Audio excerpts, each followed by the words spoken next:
Welcome everyone to the Deal Finder Corner. So this is your weekly property talk show brought to you by Property Filter, hosted by myself, Guillaume Black, your favorite Frenchman. I'm the CEO and co-founder at Property Filter, and as you know, it's the UK's highest rated platform to find deals. And we're on a mission to empower our property investor and deal sourcer members to find yet again 1,000 deals this year, thanks to the Property Filter blueprint. And the purpose really with these Deal Finder Corners is to give you more and the best of the available resources by inviting expert guests who will share with you the latest and most current strategies, tactics, and secrets about what actually works right now in terms of finding and making deals and the reality of systemizing and running a high performance business in property. So it really is my pleasure to reintroduce to you my very, very good friend, Kevin Wright, on today's Deal Finder Corner. So Kevin is slightly more senior than me. Kevin, he did his first refurb back in 1983. Just a couple of years, right? And he's gone on to do many, many more, so before buy-to-let were a thing, before, all of this stuff. So he's been a landlord, developer, property finance broker for over 20 years. He's really earned a reputation for his creative and legal approach to property investing. He makes the BRR model stack thanks to predictable processes and creative finance. I really appreciate Kevin for his no-nonsense approach, and I think we get on quite well on that. And you might know, if you know a little bit Kevin, that he doesn't really appear publicly very often to speak at events. So this is one of the very rare occasions, and I'm very grateful that he chooses to come and speak to us at the the Property Filter guys. So and the reason is he values his time quite a bit to invest the time he's got to focus on generously serve and share his secrets with his very close group of Ninja Investor students. So what you can expect from today's episode. So we'll be going into a conversation with Kevin about BRR and why it's still the most popular way of making money in property. And like me, Kevin is a man of frameworks and blueprints. So we'll question him on how, how it actually works, what are the actual steps to make BRR work in a very predictable way. And we'll talk about, how do you buy right? How do you work out the price? How do you make elegant offers? And how you actually find the deals all the way in the follow-up and all the way to a successful refinance on the other side. And stay until the end because I've convinced Kevin to give us one of his courses, actually. So there's going to be some really cool giveaway for you for being here today. So I'm very much looking forward for this conversation with Kevin today. So please give a massive virtual welcome to Mr. Kevin Wright. Hello. So Kevin, BRR. I think what's interesting with BRR is I look at the knowledge base in Property Filter, and we've got lots of articles covering different strategies, and week on week, every week, the most looked at resource is around BRR. And a few months back, so that's probably beginning of the year, we subscribed to a bit of a tool to work out our SEO, the keywords for our website and things like that. And BRR is right up here, everyone's interested in this. So, and you really own this space, right? So you've got the BRR Launchpad, everything you do is BRR, right? So I thought it'd be quite interesting to, why do you think is it that it's so popular? Happy to share that. First of all, let's nail the lie that it's a strategy, because it's not a strategy. See people talking about BRR strategy. I love it. They're way off beam if they think it's a strategy. But strategy is a way that you derive rental income. Yeah. So single lets, HMOs, serviced accommodation, furnished holiday lets, mixed use commercial, social housing. Strategies are deciding what type of tenant you want to pay you money to rent a space. That's a strategy. Yeah. So you'll notice that when I introduced you, I didn't say about the BRR strategy. I said about the BRR way of making money in property or something like that. Yeah, but a lot of people probably think it is a strategy, and if they do, they're massively underplaying its importance because it's bigger than all those strategies. So buy, refurb, refinance, at its heart is how to buy multiple properties with a single pot of cash. Mm-hmm. Now, who you get to pay you rent doesn't matter. Yeah, that's right. You don't do BRR or HMO or BRR or blocks of flat. It's like you do BRR on everything, isn't it? And here's the real key point that underpins the importance of BRR as a concept or a philosophy. if you keep leaving big chunks of cash in every deal you do, whatever rental strategy you're running, HMOs, service accommodation, whatever, you're going to be able to do less of them because you run out of cash. I So the think simple you truth say is, this in a very elegant way. I've heard you say this in a different way, Kevin, when you say you run out of cash before you run out of ambition. You know, that's one of your that is a phrase I use. Yeah, you yeah, run out yeah. of or you run out of ambition. Absolutely. So, I see it a lot of time. People, um, when people show up at my events, some of them have never bought a property before. And they're really keen to not to screw up the finance because they probably haven't got enough money to give it a second shot after they mess up. Um, but probably more than that, I see people that show up at one of my events because um, they bought, I don't know, one, two, three, four properties, and they've realized there's just a huge flaw in their strategy.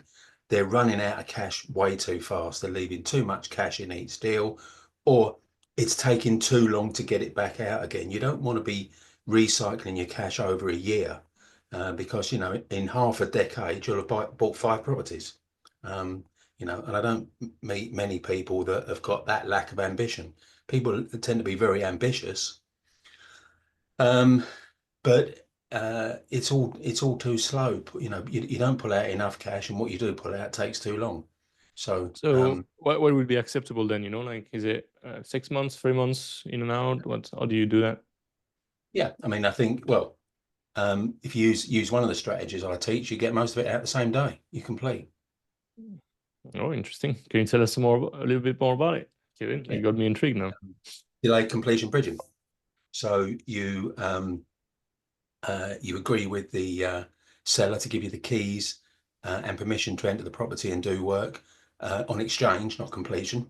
Hmm. You defer the completion until you finish the work, and then you complete based on the done-up value. And using a special type of bridging loan that I called a done-up value bridge, you borrow on the value you've created, and they ignore the purchase price you paid. Yeah, yeah. You tend to put no deposit down, and you get a big chunky refurb money back on the day you complete. It literally is the fastest way to recycle cash. And What? I've Sorry, been go on. teaching students to do that for the last 10, 12 years.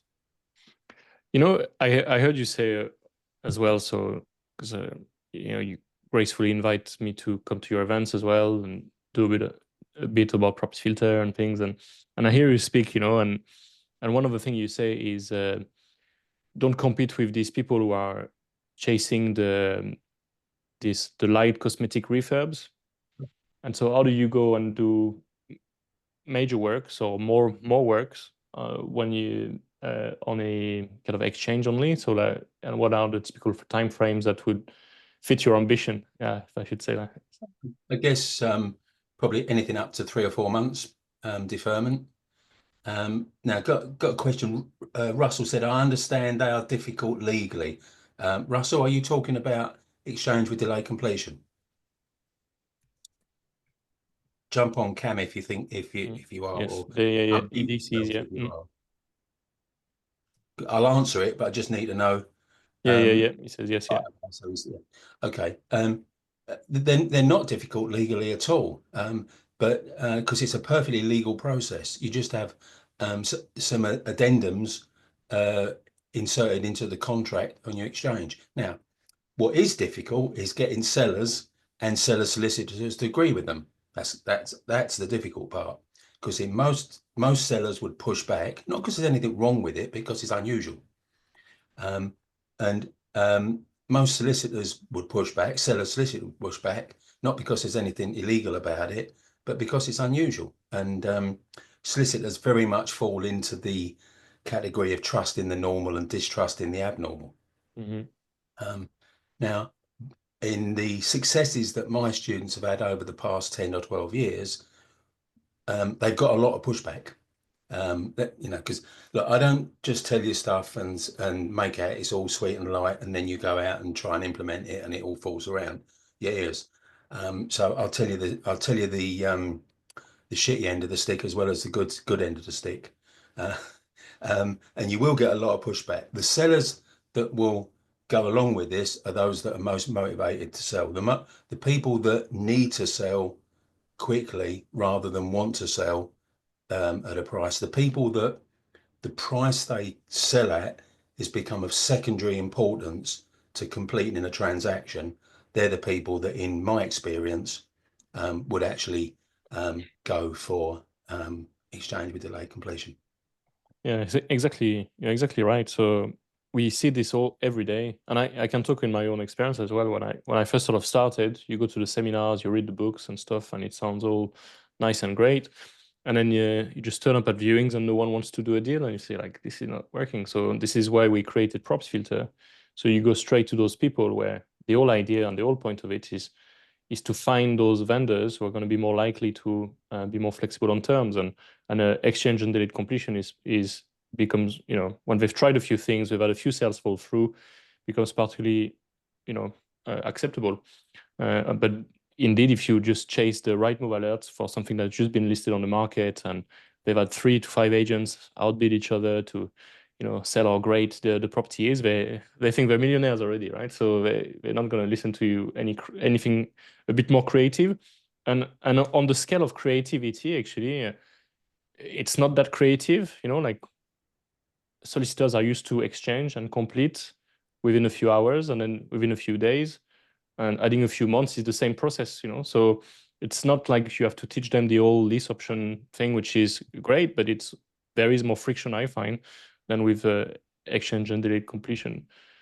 And this leads us as well on what's happening right now. So we see, like, in the last 7 days, literally, we've seen a lot of sales fall through on Props Filter.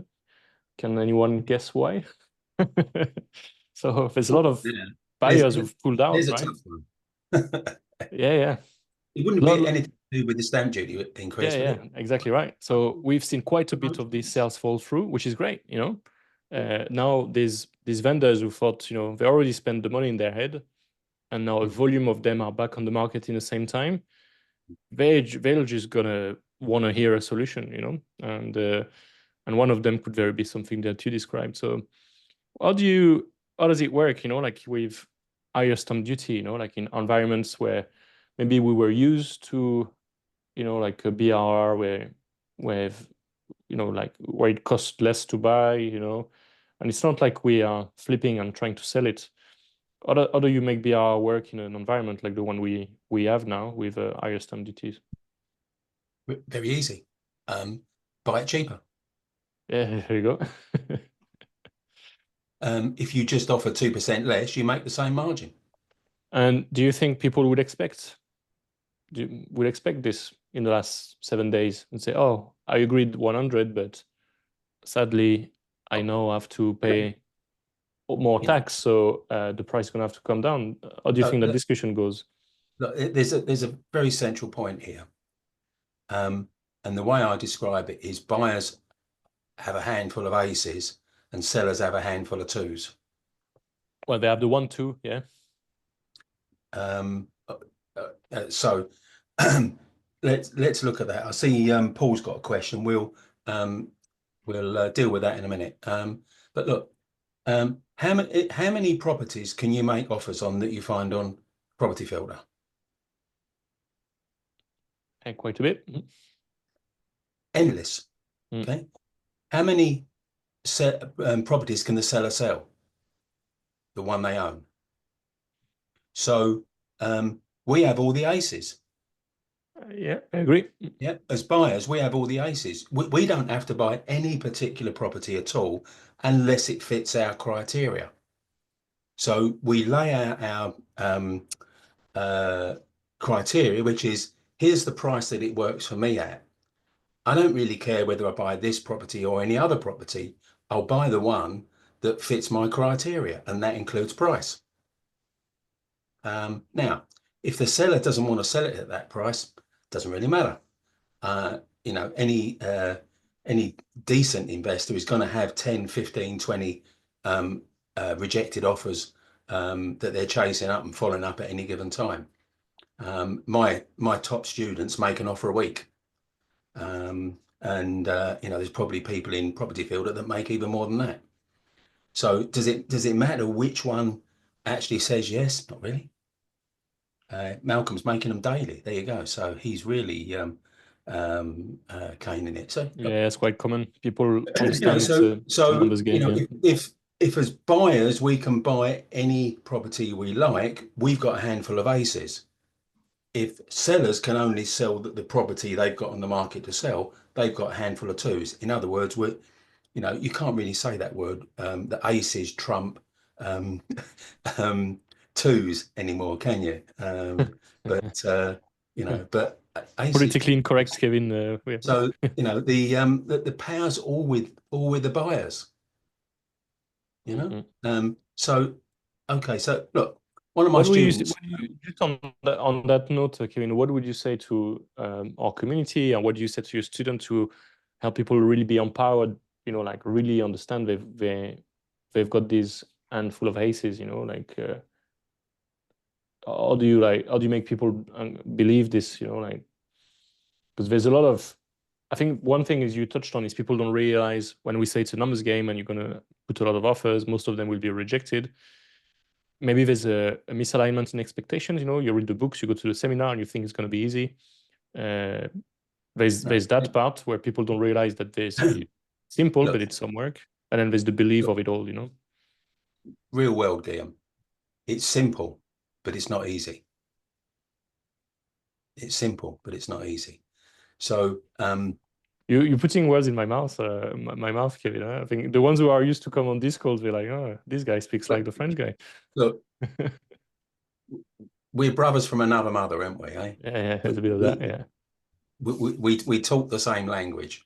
You know, literally, we in some cases we can finish each other's sentences. You know, that's how closely aligned our thinking is. But look, I just took a call from one of my students about a couple of hours ago.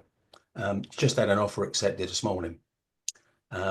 His tractor property, it's a bit of a wreck, which we like, a bit more than a cosmetic refurb. Um, so it was originally on the market at 220, no buyers. Dropped it to 190. Using the method that I use to work out the right price to make a decent profit, he went in at 137. So what's that? 140, just over 50 grand below the asking price. Reduced asking price. Mhm. This was about a month ago. It had been on the market for several months, which of course we know there's nothing like the frustration of not selling the property that you want to get rid of to focus a seller's mind on the price that they're asking. So he got rejected, and unsurprisingly, that's what we expect. That's what we welcome. So it was this week, earlier this week, it was due for the follow-up call. It had been about a month. Offer was left on the table, and the end of the discussion was the agent said, "Look, if you could, this is a month ago, if you could make it about, if you could increase your offer to about 170, I think I can, I think I might be able to get the vendor to come down a bit." We said, well, it doesn't work for us at 170. You know, to be honest, if we had to pay 170, we go and buy another property that's got a bigger margin in it. So we'll just leave it at 137, and we'll just catch up in a few weeks' time. So that few weeks' time rolled around to earlier this week. My student Tim said, you know, phoned up the agent. Oh, you remember me, Tim? I talked about that property. I left my offer on the table. Anything happening with it? And the agent said, no, nothing. We've had no viewings. We've had no offers. So, you know, where are you on it? He said to Tim. But Tim said, well, I'm still at the same place. You know, I'm at 137. And I said, but look, you know, I could go and sharpen my pencil a bit. He said, but look, it'd have to start in the 140s. Otherwise, you know, there's no real margin in it for me that I'd want to get involved in. You know, I'm not going to do this just to make a, you know, a few bob here and there. It's got to be a decent margin. So Um, he said, you know, if the seller's willing to talk in the 140s, not the 190s or even the 170s. So the agent said, well, I could probably get him into 160. So now he shifted another 10 grand in the space of this conversation. And Tim using, these are all the techniques and language patterns that that he's learned from me. Yeah, He you're big said, on NLP and stuff. Yeah. yeah. He said, you know, look, I can get a deal over the line really quick. Look, we can complete before Christmas. If your seller will shift, you know, we can make this one of your December completions. But no, I can't shift any more than, you know, it's got to start with 100, you know, 140 something. He went back, he phoned in this morning and said, right, I spoke to the seller. If you'll go to 155, he'll do a deal. So now we've dropped some more money. So he said, well, I've been doing some number crunching as well. Look, you know, I can't go to 155, but I will go to 151. Okay, I'm going. I really do want this property, so I'll take a bit smaller margin, and I'll go to 151. And he come back and said, "Yep, that's a deal." So we're now processing the bridging on that. So he's got a deal at 151, and now his maximum price that he was prepared to go to was 155. So he's actually making the margin he really wanted to. Yeah, very good.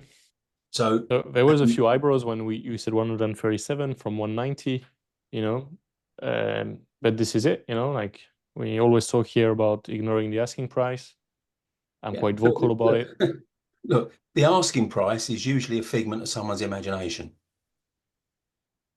The purchase price has to be the product of someone's calculation. Nicely put. Yep. I have a way with them, don't I? I come out. Yeah, you like those. You like these, yeah. I like my little things. Um, so yeah, there we are. That's just a deal that came in this morning. You know, that didn't take too long, really. You know, so here's the one thing we can't control. We can control everything else in the process. We cannot control the speed at which the seller gets motivated. It could be a month or two. It could actually be a year or two. Um, but but that's why we just looking offers. Now, Paul Kirkman put a question: where do you get the donut, if that's what you call it, bridging? Yeah, it's the Um, done up value. Yeah, Rita at the oh, donut value. done up value. Yeah. Oh, where do you get the donut value bridging? Uh, from one of the few bridges that does it. Guess what? The guys in our brokerage know who they are. So where'd you go for it? You come to me. So what's the with the brokerage? Are you still involved, Kevin? Or do you? Yeah. I mean, I used to work actively in it on a day-to-day brokering till about 6 years ago. Then I stepped back to really focus on mentoring and training people. But oh yeah, I speak pretty much daily with the guys in the brokerage. So yeah, I'm pretty much the social media face of that. You don't see them out on Okay. social media very much, but yeah, so they leave that all to me. So you could say I'm their gatekeeper. So that's So interesting. So for you really, so you educate people, but the real value at the end is when people do deals because they use the brokerage. Is that yeah, fair? that's right. Yeah. Yeah, I mean Tim this morning, I've whacked him out. I've emailed him over the brokerage's bridging inquiry form. He's going to get that back to me. I'll flip it over to Trinity in the brokerage, and then she'll take over it from there. Yeah. So Yeah, very good. and then So we took back end of it, when he refinances it, Isaac in the brokerage will get him the mortgage, whichever type of tenant he wants to put in there. yeah, whatever So the way of says, collecting rent. Malcolm says, are your students investors? Um, well, they buy property. Does that make them investors? I'm not sure. Um, Yeah. I mean, We align on this as well, right? I'm not quite sure what Malcolm's question in there is. Do you want to elaborate on that? Yeah. Malcolm? Yeah, there'll be people buying properties, so investors like Uh, you, like us, basically. So if they're buying property, does that make an investor? I think so. Not You promote purchase lease options. Yes. Great. Nothing wrong Yeah. with those. Yep. They work so. where you can't get it at the right price now, but you could get it in the right price in 3, 5, 7, 10 years' time. So we talked to Kevin about the buying part, you know. So one of the reason we're speaking today is to go into like the different steps of making BRR work. So I know we've got these 7 steps, predictable BRR outcome with a lot of details and videos we're going to give to people, like almost give to people at the end of this. So we talked about the first, which is really buying right. And second step is around so how do you work out? You talk about your student team offering the maximum we was ready to offer was 155,000. So something you can share around that, or he came up Yeah, sure. to that value? I see a question for, I'll answer that question. I see Paul Hennessy's popped a question in there. So I'll deal with that. Yeah, step one really is buying properties that no one else wants to buy. Really. And are there many of those around? More than you'd ever think. They're lurking in the backwaters of Rightmove and Zoopla. And Or they are look, filtering up, or they are filtered up in some ways. Who knows? well, yeah, that's right. But property filter does all that heavy lifting and just scoops them up and drops them in your inbox on a daily basis, which is absolutely brilliant. So look, there's 3 parts to BRR. There's the price that you refinance it at. There's the cost of getting it up to that value because you're buying something with some degree of dilapidation, and there's the purchase price you pay. 2 out of those 3 areas, you've got very little control over the numbers. Look, you can't get someone to pay 300,000 for a property in a street where nothing's ever sold for more than 200, no matter what you do at the property, because they'll just go and spend their 300 grand in a nicer street. So there's downward pressure on every property that we buy, because we don't buy mansions in 5 acres of ground with a tennis court and a leisure complex. We buy typically flats, terrace, semis with a few detached thrown in there. So they're mass market. So there's plenty of sold comparables in almost every part of the country. And therefore there's downward pressure in any given street on the price, and you're going to get it revalued for by a mortgage lender or sold if you're going to flip it rather than rent it out. So you've got to get a real understanding of what that done up value is.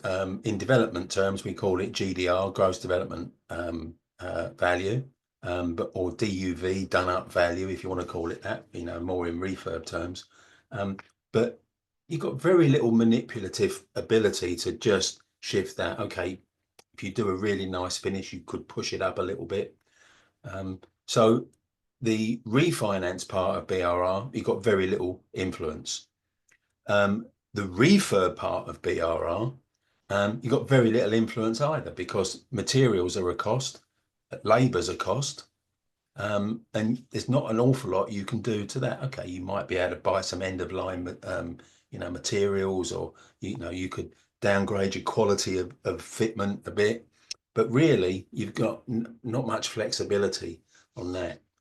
So if you can't influence the end value over much, and you can't influence the cost of making it worth that end value, the only thing left you've got to influence is the price you pay for it.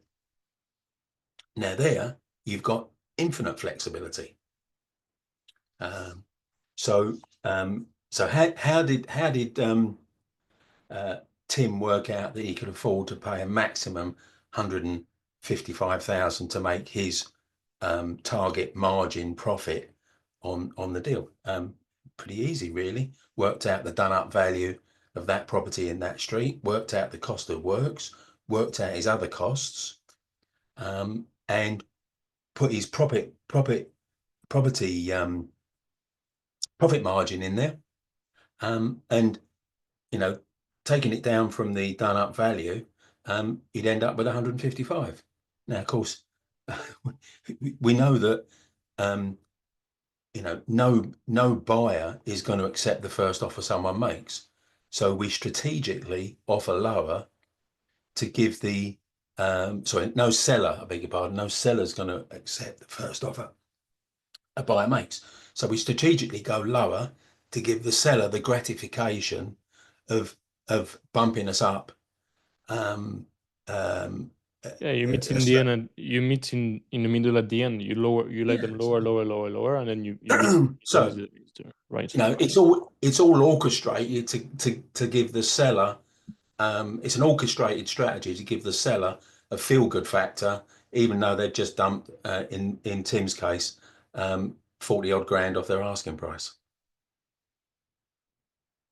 So Cool. So that's how you work out price. People yeah, might so that struggle with refurb costs and things, Kevin. So how would you go around that?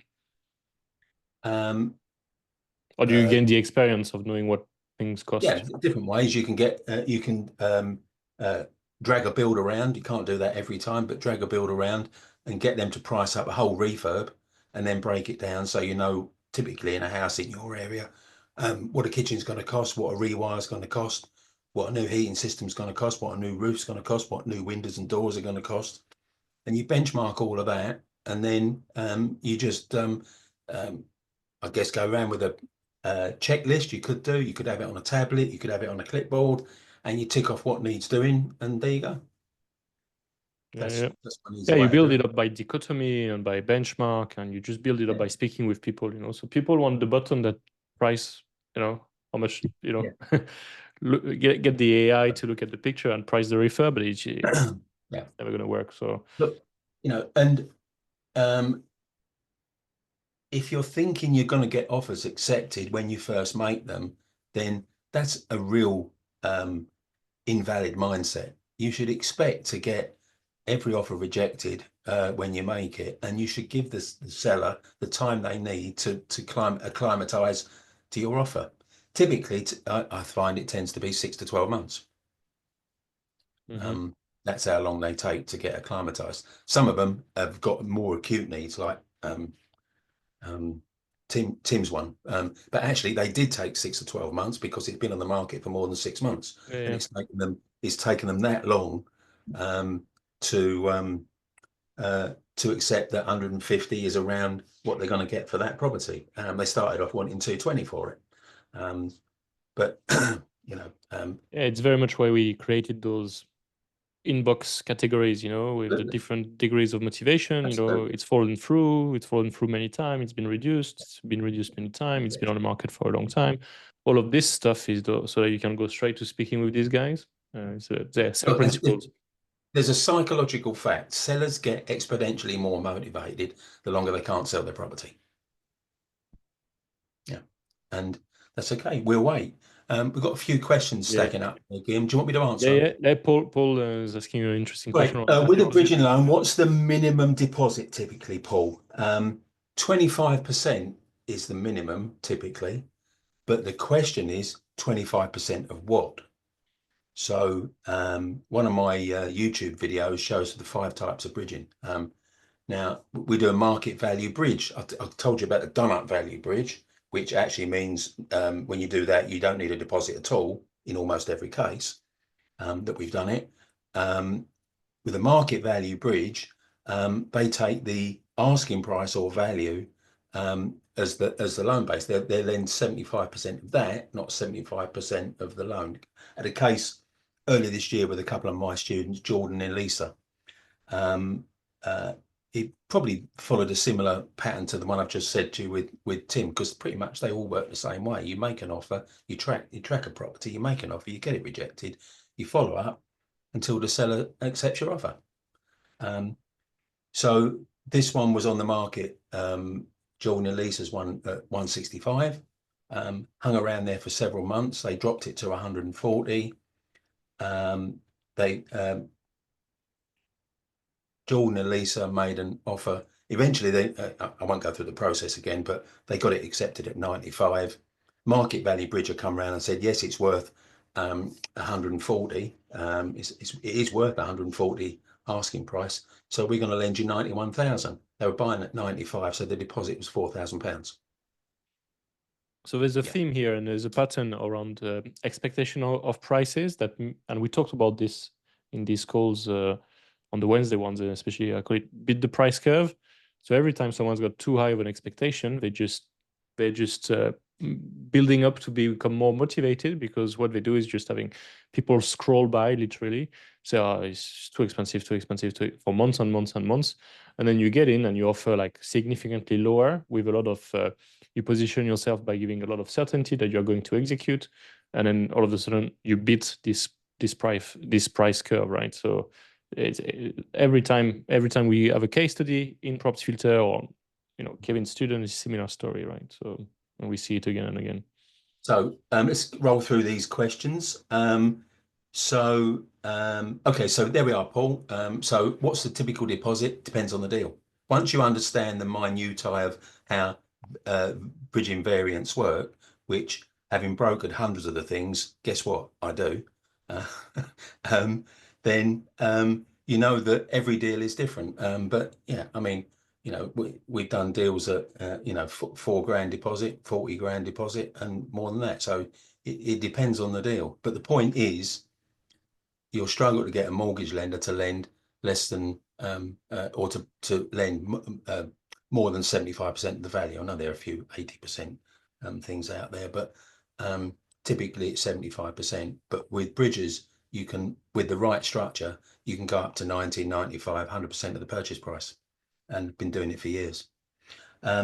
Would you target properties with rising damp or Japanese knotweed? Absolutely, Louis. Japanese knotweed is an amazing buy. Why is that? Because everyone runs a mile in the opposite direction. My guys also run a mile, but they run towards it, not away from it. Right. Thank you, Kevin. I'm looking at a property at the moment where the neighbour has Japanese knotweed, and it has affected the price of this property at the moment. Yeah, so great. Same sort of thing. Anything wherever it is a problem. So we target those sort of things. Yeah. Yeah. Okay. It's a problem property that's unmortgageable. Happy days, because that gets rid of almost all the competition. Exactly. And a property with a neighbour who has Japanese knotweed is unmortgageable, right? Yeah. So what the mortgage lender's value has done there, he said, is that it's, even though it's in the neighbour's garden, its proximity to the building they're being asked to secure against is too close. Cool. So the Japanese knotweed is being treated, apparently. I need to do more research into it, but do we need to get some sort of insurance against that to fulfill? So see, this is great, because a little edge of knowledge gets you a deal that no one else knows how to do. So if it's in a treatment program, it'll have a certificate to say so. All you need is a copy of that certificate. Great. And that will satisfy a lender more than likely. Yeah, it will do. Brilliant. Yeah. Brilliant. Thank you, Kevin. No one else is going to know that. So you negotiate as if it's a massive problem that's going to cost you a huge amount to solve, and actually there's no cost other than buying next door neighbour a drink, giving them a bottle of whiskey or something like that, and saying, can you give me a copy of your treatment certificate? Perfect. Sounds Property great. the people business, isn't it? Absolutely. So yeah, we absolutely love Japanese knotweed. Yeah, it's a great thing. Yeah, people make emotional decisions around Japanese knotweed, where it's a very simple treatment process. Lovely. And damp's great. See, the great thing about mortgage lenders is this: they're such picky bastards, and they refuse to lend on so many different things that they open up massive opportunities for people that don't need mortgages to buy, which is called real cash buyers, or pseudo cash buyers, which is people that know how to use bridging finance intelligently, that puts them on an equal footing with cash buyers. And of course, that's all the people that I teach. So Diana's got some questions here. What should a profit margin be? My guidance is 15 to 20% of the done up value. That's what you should be making on every property you buy. You should build in 15 to 20% of the done up value as your profit. Yeah, it's good benchmark. Yeah. Now that's why it came out using Tim's one. That's why it came out at 155, because that's what the mistake that I see so many investors making is they gear their offer around the asking price. Yeah, it's an anchor, and we completely are all irrelevant. yeah, we are all victims of this. We have this anchor, and we feel like we don't want to upset anyone. But it is like, it doesn't matter. Like, it's just, I'll say it again. I'll say it every week. Ignore the asking price, right? It's the wrong anchor. The anchor should be the money we make out of the deal. That's the anchor. The anchor is 15 to 20% of what we can make that property worth. That's the anchor. Yeah. So builders won't start for 6 months around here. Okay, great. Well, then you've got plenty of opportunity to put in. I was going to say really low offers, but they're actually not really low. They're fair offers. You've got plenty of opportunity to start making offers now. Sellers got 6 months to get motivated enough to accept your offer, and by the time they do, your builder should be ready to start. And once you're in that pattern of getting them on a job, you're always lining up your next deal, knowing that typically most sellers are going to take 6 to 12 months to accept your price. So your builder should be able to go from job to job. That's exactly right. So, I talk about this challenge where people are either sourcing and it starts stop on the sourcing, or they are either doing a project and it starts stop on the project. And you have this huge friction to go and start looking for a property, putting the offers, and then it takes 6 months. And then, okay, I found a deal. Now let me find a builder, And then now you're nobody and you need to find a builder. Once you find a builder, you do your project, you don't know how to source anymore, and then you finish your project, you start to source again. And then every time you've got this start stop is just this locomotive of just slowness and stickiness and friction, where you can't afford to either be sourcing or either doing a project. You have to do both in the same time at a small volume.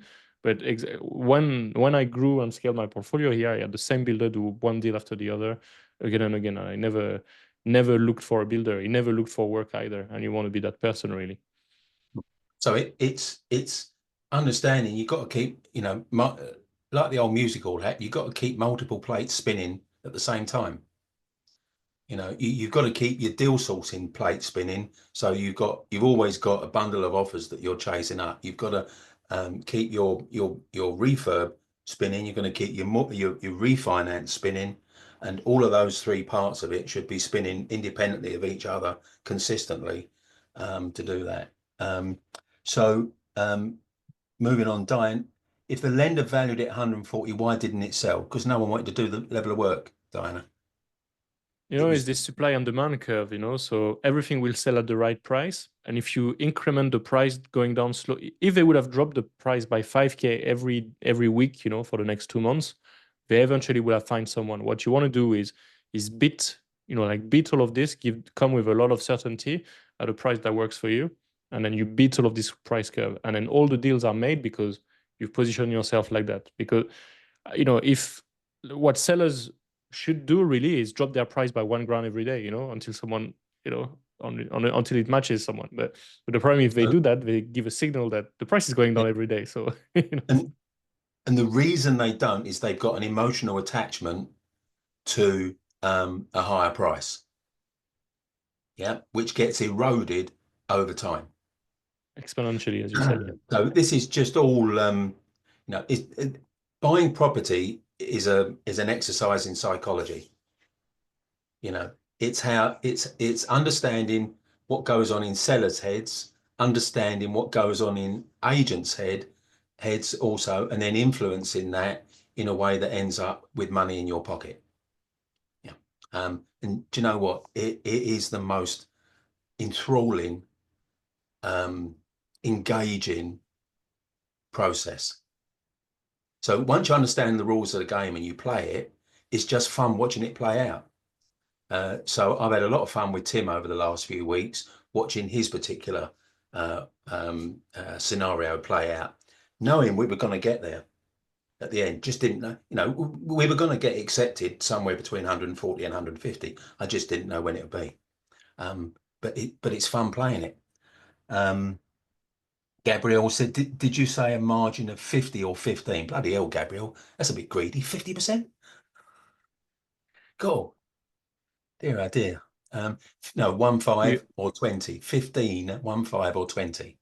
Yeah, Gemma was asking about bridging fees and things, and how to structure a deal which has got cladding issues on some flats in. Let's have a look. Yeah. Typical fees on. So Gemma, typical fees on bridging options. 2% in as an arrangement fee, 0% out as an exit fee. No more than 1% a month interest. Yeah. Would you do PLO on a cladding issue struggling to sell in Manchester? Yeah, you could do. You could do, because the only issue is with the cladding is it hasn't been dealt with. Now, if you're prepared to do a 10-year purchase lease option, you would hope that the cladding issue would get sorted out within those 10 years. And even if it didn't, you don't lose out, because you don't have to buy it. So yeah, that'd be a great way to do to tie up a deal. You could take over control of the property. You could get the seller's permission to alter the direct debit, so you pay the mortgage, take that away from them. You make a direct debit payment, mortgage comes out of your account, you rent it out, and then that'd be a great thing. Yeah, I mean, like you say, a lot of people run a mile from cladding issues and things like that. But it is in this town centre. So it do really well as serviced accommodation, and it's got parking with it as well. And it's only sort of 115,000. Right. Another one sold for 157. I don't know. Word of caution there. If you're going to do it as serviced accommodation, it has to be a mortgage that allows that. Mm-hmm. Which won't be a standard buy-to-let mortgage, because the standard buy-to-let mortgage has a minimum rental term of 6 months, and also it has an AST contract as the only allowable rental contract. Now, you'd have to make sure it was permissible. Well, if it's ideally, it'd be mortgage-free. If it isn't mortgage-free, then the seller might need to switch to a. There are a handful of buy-to-let lenders. Isaac knows which ones they are currently, because they change. But they've just taken that. They won't assess it on an SA basis. They'll still assess it on an AST basis. But they've taken that line of minimum rental term 6 months out of their T&Cs, so you can actually do SA on it. Yeah, they give you like a consent to short let. Similar way you get consent to let on. They'll give you, and whereas most buy-to-let lenders won't give you that consent, because they haven't priced it to allow that type of letting. But if it's on a purchase lease option, you wouldn't need a mortgage straight away anyway. But it's the vendors. No, but the vendor, you're breaching the terms of the mortgage the current right, okay, yeah. Conditions. If it's a straightforward single AST buy-to-let mortgage, you're breaching their conditions. Now, why is that important? Is because when you breach it, you give them the right to call the mortgage in. Okay. So you could be setting the conditions where the owner of your property gets repossessed, which doesn't do you any favors, and it does them even less. But absolutely, a purchase lease option is a great thing there, because you're saying, I'll do a 10-year purchase lease option. I'll give you, and given the asking price, give them full market value, because you've got 10 years for the market to go up, for the cladding to be resolved. And if it isn't, you've had 10 years worth of rental money out of it. So you really can't lose. Yeah, well, they're saying it's next year, but I don't know how true that is. Yeah, that's right. So you just say, look, I'll buy it as soon as the cladding issue is sorted. Yeah. But we're going to have it 10 years, because I don't know how long it's going to be. So I need to, but I don't need to argue. I'm not going to argue about price. So the phrase we use there is, your price, my terms. Yeah. Okay. That's a good one. Thank you. I've got a stack of them. Yeah. Okay, Kevin's got good little phrases, you know. Okay, so we've got Stephen Steven? says, do you put a contingency percentage within the formula? Yeah, I would think so. Yeah, we do. Yeah, good to put a contingency in. I'd make it around your done up value, GDR. Up to you what you feel makes you feel safe, really. Don't see you need to put any more than 10%. Yeah, but yeah, and the more you build a benchmark and the more refurb you get involved with, or the more people you speak with, you'll have more certainty on things like that. And you'll also be able to assess the type of works you do. You know, if you're going to have some groundworks and structural works where there's a lot of uncertainty, you might put a bigger pot. But if it's stuff you've done on you know, just a nearby property, we're using the same builder, and there's nothing really new or nothing there, you know, you could have a lower you know, margin you put it, you know, a lower sort of contingency you put it. So it will depend on what you're looking at. Yeah, I mean, yeah, I think so. Diana says, can you do lease purchase and pay owner's mortgage without upsetting the lender? Yeah, don't see why not. You probably need the owner to give you written permission to change the direct debit. But all you're really doing is changing the direct debit. You're phoning up the lender and saying, you know, can you send us a new direct debit form? And then you send it back. Or you probably do it online now. You probably complete that online. So you just create a different direct debit. You know, I would prefer to do that because you could be paying rent to the owner, and they might pay the mortgage. You know, so it's just about an element of control.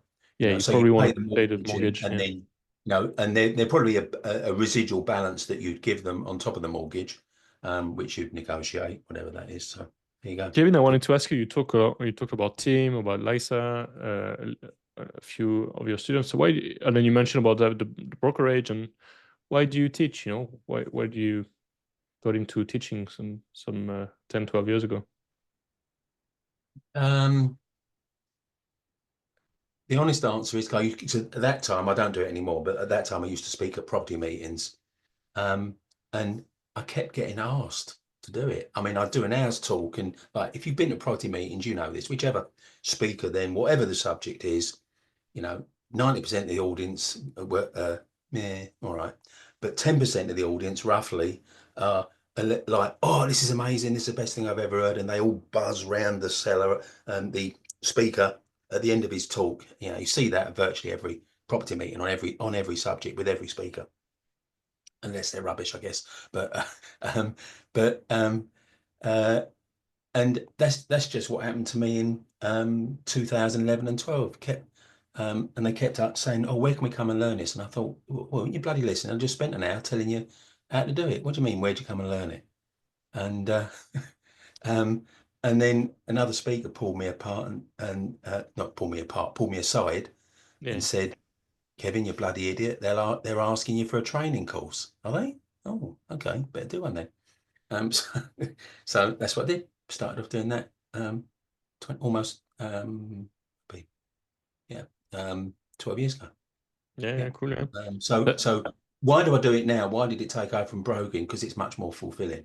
Like, you know, I mean, I'm having a great day today. Why is that? Because one of my students has just bought a property, what, 40, almost 40 grand below the asking price. You know, now, you know, the buzz you get out of that is like nothing else. Yeah, you don't realize, and then you sort of become really receptive to the impact, and then all of a sudden, and you know, and you know, unless you've inspired someone else, you can't understand the buzz you're going to get out of that. you know, and you know, when people take it, you know, take it a stage further, and you know, they say, Kevin, you changed my life. You know, I mean, that's huge. So why do I do it? Because I'm having so much fun doing it. That's the, you know, that's the end of it. You know, all I do is speak and I teach and I mentor. I run a few events. People come along to them. Some people say, Kevin, we'll jump on board with you. We want you to help us. And I throw everything behind them to make them successful. And it's just amazing. So on that note, you've been very, very generous, Kevin. Yeah, because we've obviously, you say we are brothers from another mother, and we put words into each other's mouth and stuff. And I've asked you if you could help because we get a lot of questions around the BRR. So one of the things was to get you come to answer, any questions people had or on the process and things like that. It's the single most powerful thing you can master in property. If you get that sorted, you're on a downhill slope from them. Yeah, really, it's easy. Yeah. And so therefore, you've been very, very generous to actually, like pretty much give away a course on the back of that. So I've had the team to send it to me, and so I'll put in the chat. So can you describe this, Kevin? So it's a step-by-step. Yeah. I can actually, I mean, if you want to share screen, I've got a little slide deck prepared that runs through it. Oh yeah, go on. That'd be okay. And actually, I'll put I'll put the other link you have, which is discounted to £1, if I can find it. So this is a little entry-level taster course, because look, I've been training people on BRR for more than 10 years, and I've distilled and refined and boiled it down to the point where it is 7 easy, simple, and easy to follow sequential steps that you end up with what Tim's got today. A property you're going to make 15 to 20% of the profit on the So where we are, here you go. Right, so we should have that on. So I've got a course that's built around these 7 steps. It's more of an entry-level course than everything you need to know, but it's simply this. Now, I need to know why my clicker's not working. Yeah, go on the bottom right, Kevin. By the slider, there's a little. Just go right under your little face. There's a thing to go in presenter mode. Right. I see where I've. Yeah. Right. Let's do the slideshow. Yeah. Yeah. That's all right. Okay. So now that should work. There we go. So you should have now 7 steps to predictable outcome. There you go. Right. Step 1, find an unmortgageable property. Which is the very opposite to what most people are looking for. They're looking for cosmetic refurbs. Everyone and their brother's looking for them. You're never going to make any money out of those because there's too much competition to buy it, and you can't add enough value. Step 2 is calculate the maximum offer you can afford to pay for it. I've given you the headlines on that before. Make your offer to the agent and just explain why. Look, all Tim says, look, I'd love to pay 190, but I'd make no money. So why would I do that? So, eloquently make your offer. Expect to get it rejected. Critical bit is, like Tim did, follow up every few weeks and see, how's it going? I left my offer on the table. Are you, you ready to accept it yet? Eventually they will accept it. And then now you've got a deal, you can finance the purchase with either cash or bridging finance.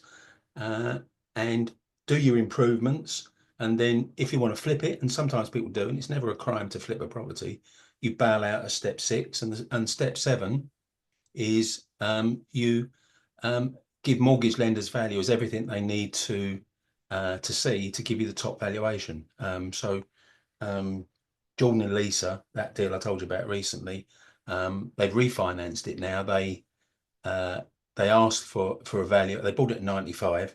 They spent 33 on it. They asked for 170 valuation, and because of the way they projected that to the mortgage lender's valuer, it got valued at 170. And now they've got a property that's cash flowing £400 a month. It's got £6,000 left of their money left in it.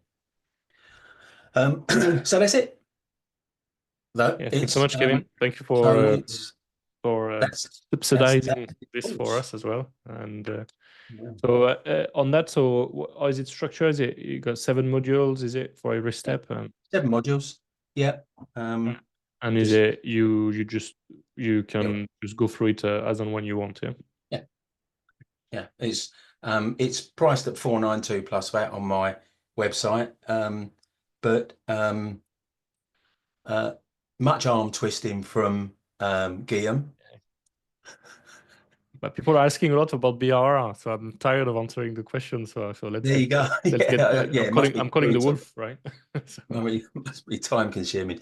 So yeah, much arm twisting that purely for Property Filter subscribers. He's convinced me to let you have it for £1 plus VAT. Yeah, because you showed up today. But yeah, that's going to be the main. You're going to be the main beneficiaries. Well, thank you so much. We got one more question for Kevin. Is there another question? Is there a way to get in touch with you, Kevin, other than that? I think it's a great one. I'm really thankful you put this for a quid, for us. And I guess is there a way for people to reach out to you outside of that? I mean, when they finish the course, maybe they are interested in more. They want to know more. I'll put a phone number and an email address in there. Oh, thank you. Someone said, "Okay, I'll buy you a drink for on the background." Yeah. That's extremely nice, but unnecessary. Russell, just pay the £1. That's all you need to do, buddy. So there's my phone number, and Stephen is seeing you in Heathrow in a few weeks. Yeah, so because you do your BRR summits as well. Yeah, that's right. Yes, I've got an autumn series. So I do a few one-day events called BRR summits where I go into the 7 steps in a lot more detail. Come along, that there's it's £91 plus VAT. I'll buy your lunch, I'll pay for your parking. I'm doing them in Heathrow. I'm doing them in Birmingham. I think I've got one in Bristol. So yeah. Stephen's looking to come along to the Heathrow one. That'd be nice to see you there. Yeah. So I'm just going to put a Brizzle. There we go. Yeah, there you go. Yeah. Now I'm just trying to get my email address in there. There you go. So there's my phone number. That literally is your phone number, Kevin. Like I thought I was special. I had your phone number, but I'm sorry to disappoint you there, but I'll give it out to quite a few people. Okay, no, I'm joking. Oh well, fair play to you. So that's really. There's my email address. Inspire me at thinkpositively.co.uk. There you go. So Stephanie says it's 492. Yeah, you clicked the wrong link, Stephanie. You got. Yeah, I've put it down again. I've put it down again, Stephanie. Look, if you really insist, then I'll take the 492. But don't do that. Take Guillaume's 192. Yeah, there you go. Yeah, awesome. Can we contact your broker direct? Yeah, you can do. But I tend to be their gatekeeper. The reason for that is because all the really shit deals I don't let get through to them.